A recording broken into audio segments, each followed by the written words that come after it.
Miércoles 24 de junio de 2026. 3 mensajes del Evangelio de hoy. Tomado del Evangelio de San Lucas, capítulo 1, versículos del 57 al 66 y versículo 80. A Isabel se le cumplió el tiempo del parto y dio a luz un hijo. Se enteraron sus vecinos y parientes de que el Señor le había hecho una gran misericordia y la felicitaban. A los 8 días fueron a circuncidar al niño y lo llamaban Zacarías como a su padre. La madre intervino diciendo: «No, se va a llamar Juan». Le replicaron: «Ninguno de tus parientes se llama así». Entonces preguntaban por señas al padre cómo quería que se llamase. Él pidió una tablilla y escribió: «Juan es su nombre». Todos se quedaron extrañados. Inmediatamente se le soltó la boca y la lengua y empezó a hablar bendiciendo a Dios. Los vecinos quedaron sobrecogidos y corrió la noticia por toda la montaña de Judea.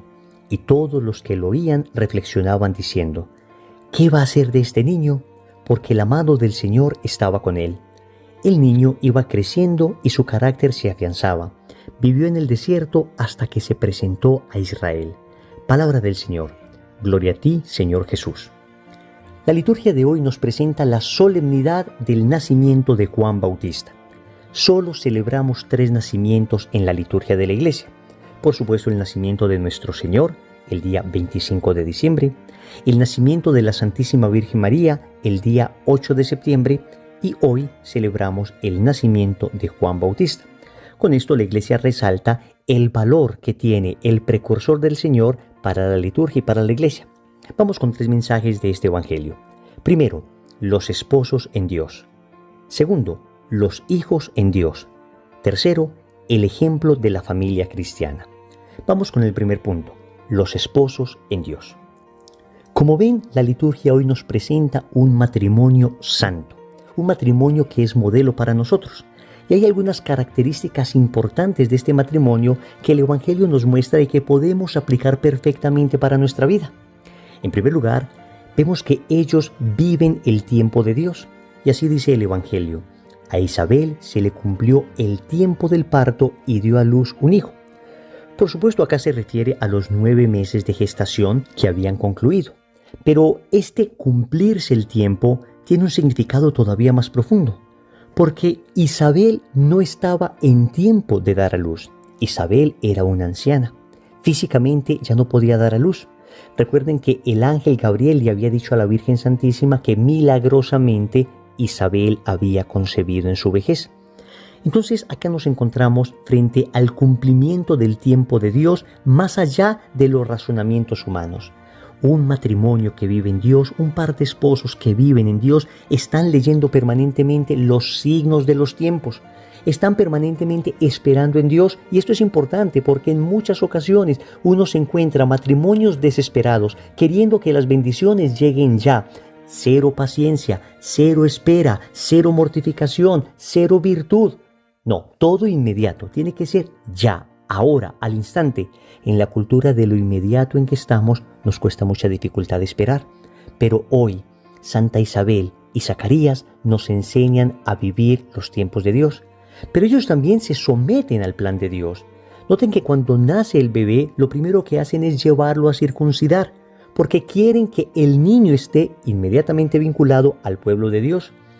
Es más, era tradición que se le pusiese al hijo el nombre del papá, pero no le ponen el nombre de Zacarías, sino de Juan, porque así lo había pedido Dios. En el mismo Evangelio de Lucas, en el capítulo 1, versículo 13, el ángel que se aparece a Zacarías le dice cómo ha de llamarse. Entonces ellos, en vez de seguir sus caprichos, sus tradiciones, por buenas que fueran, por familiares que fueran, prefirieron seguir la voluntad de Dios. Y este seguimiento de la voluntad de Dios, este seguimiento del plan de Dios, era lo que les unía. Sí, queridos amigos, el Evangelio hoy nos muestra un matrimonio unido, un matrimonio que está en una misma sintonía, y es la voluntad de Dios. Isabel dijo que se llamaría Juan, a pesar de que los parientes le dijesen que nadie de su familia se llamaba así. Y entonces los parientes le preguntaron a Zacarías. ¿Y qué hizo Zacarías? Tomó una tablilla y escribió: Juan es su nombre. Amigos, nosotros que discutimos por todo, nosotros que encontramos tantos conflictos en nuestra familia, nosotros que no nos ponemos de acuerdo, el esposo tira para un lado, la esposa tira para otro. en lo esencial muchas veces hay tremendos vacíos, tremendas incomprensiones. Hoy, viendo este par de esposos santos, aprendemos que es en la voluntad de Dios donde nos encontramos, que si ambos se esfuerzan por cumplir la voluntad de Dios, entonces habrá armonía en ese matrimonio. Y finalmente un matrimonio que vive así, bendice a Dios. Dice el Evangelio que inmediatamente se le soltó a Zacarías la boca y la lengua y empezó a alabar bendiciendo a Dios. Y es que ese es el resultado de un matrimonio que está en la voluntad del Padre Celestial, un matrimonio que ha consagrado su vida al servicio del reino.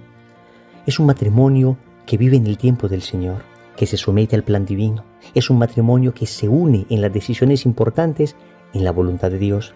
Y finalmente es un matrimonio que abre su boca para bendecir a Dios. El mismo matrimonio se constituye en un canto de alabanza a Dios. Segundo, los hijos en Dios. Y ahora vemos a San Juan Bautista. Lo primero que debemos decir es que los hijos son fruto de la misericordia de Dios. El Evangelio comienza diciendo que el Señor le había hecho una gran misericordia a estos padres. Y es que cada hijo que se tiene es un acto de la bondad de Dios, es un acto de la misericordia. Porque en realidad nosotros no es que merezcamos los hijos. Los hijos no es que sean un derecho de nosotros, son un don que recibimos. Y Dios concede este don como un acto de misericordia. ¿Qué debemos hacer entonces con nuestros hijos? Lo que hicieron Zacarías e Isabel, consagrarlos a Dios. El Evangelio nos dice que a los 8 días fueron a circuncidar al niño. Este era el antiguo rito judío por el cual un niño se injertaba en el pueblo de Dios.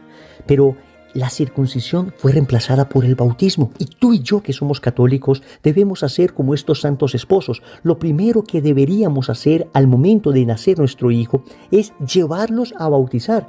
No te demores más. El apóstol San Pablo en la carta a los Colosenses en el capítulo 2, versículos del 11 al 12, dice: En Él, es decir, en Cristo, también fuisteis circuncidados con la circuncisión no quirúrgica, sino mediante el despojo de vuestro cuerpo mortal por la circuncisión en Cristo, sepultados con Él en el bautismo. San Pablo está diciendo que el bautismo es nuestra nueva circuncisión. Si los judíos entraban al pueblo de Dios a partir del rito de la circuncisión, los cristianos nos introducimos en el pueblo de Dios a partir del bautismo. Dios nos da por su misericordia unos hijos y nosotros lo primero que hacemos es devolvérselos a Él, consagrarlos a Él. ¿Cuál es el resultado de esto? Lo que dice de San Juan Bautista el Evangelio: la mano del Señor estaba con Él. La mano del Señor estaba con Él. Noten que ellos no consideraban que Juan era propio. Ellos entendían que Juan era un regalo de Dios y que debían devolverlo a Dios. Por eso ni siquiera escogieron el nombre para él.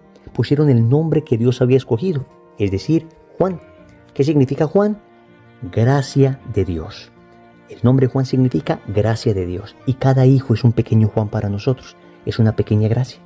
Amigos, seguramente alguno estará diciendo: ¿y nosotros que no hemos podido tener hijos, entonces qué hacemos?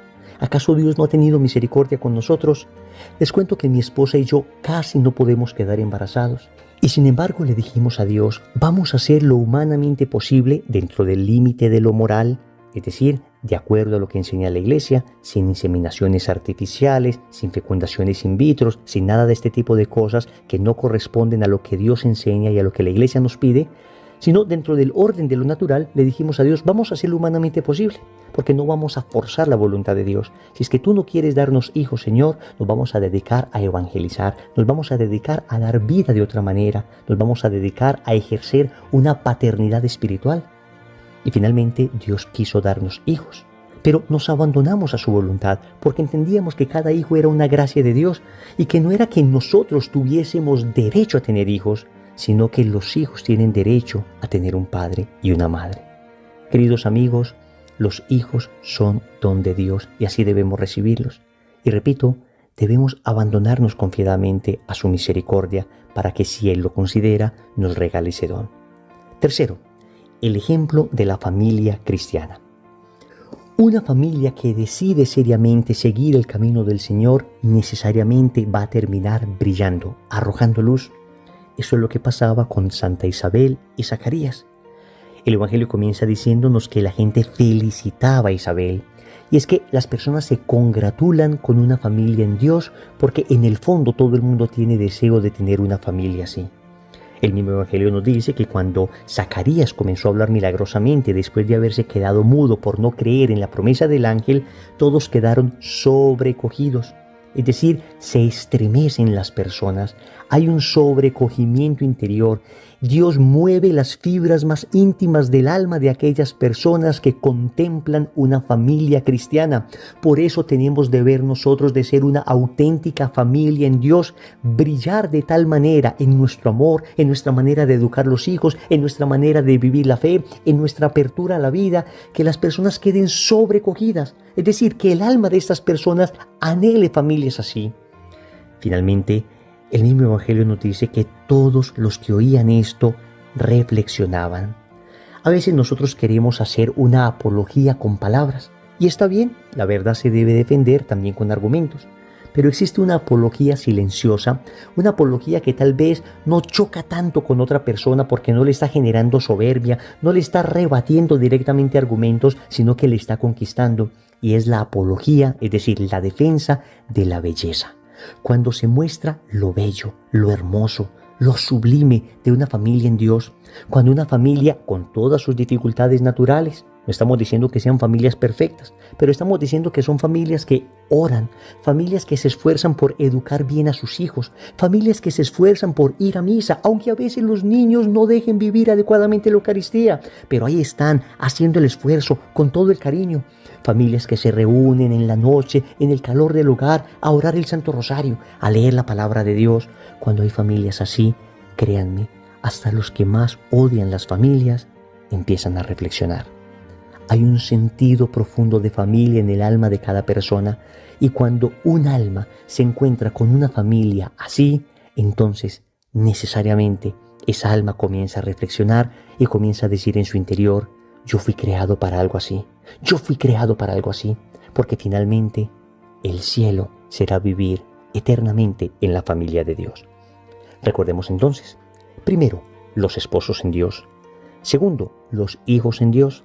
Tercero, el ejemplo de la familia cristiana. Compromiso. Yo les invito para que hoy nos reunamos en familia y hagamos una oración. Ojalá el Santo Rosario, pero si no, al menos un Padre Nuestro, un Ave María y un Gloria. Y de esta manera consagremos nuestra familia a Dios. En el nombre del Padre, y del Hijo, y del Espíritu Santo. Amén. Amigos, hay gracias que Dios ha vinculado directamente a lugares de peregrinación. Nosotros lo hemos experimentado y por eso queremos invitarte a este recorrido de fe. Visitaremos Santa Hildegarda, aquella doctora de la Iglesia que entendió que con la gracia de Dios podía sanar los cuerpos. Estoy seguro que has hecho con nosotros la novena a la Virgen que desata los nudos. Por primera vez iremos al santuario donde está el cuadro original. Contaremos toda su historia y allí nuestra Madre desatará muchos nudos de nuestro corazón. Estaremos en Praga, arrodillados frente al niño Jesús. No saben la cantidad de milagros que este niño puede dar a las almas.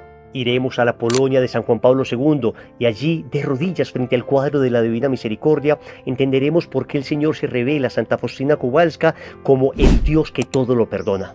Temblará nuestro corazón al ver la Virgen de Czestochowa, al ver a los peregrinos de rodillas llorando frente a la Virgen Negra de Polonia.